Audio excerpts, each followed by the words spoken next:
Non, quand même, elle est gentille. Je vois qu'il m'a encouragé sur la langue.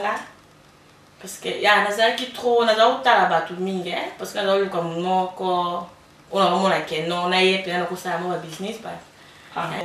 Non, la ligne na bolmos. Ngai na ligne na prendre yo en charge. Nga parce que nga charge te pas au côté. Pour chez eux, mon problème est monté. Au côté. Nga muni nga vraiment que te oza maman bana na ngai ya balifanto quoi. Yo fani na palais, oza na biloko tout oyo oza na besoin. Tu peux non masula. Oui, ça va. Non, c'est la qui m'a fait.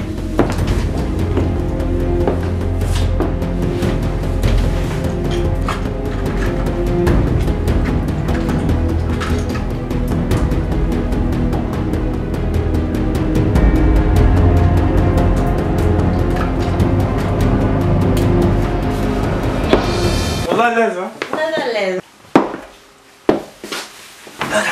Vous êtes à l'aise?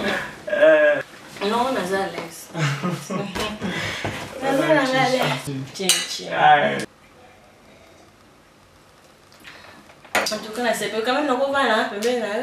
On se retrouve sur la bien. Ah! On est là, mon fort. Ça va? Oui, ça va.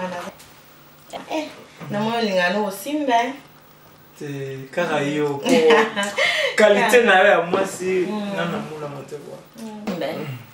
Tiens, on a malé. Bah ça sous moi ben, ça bien. Merci.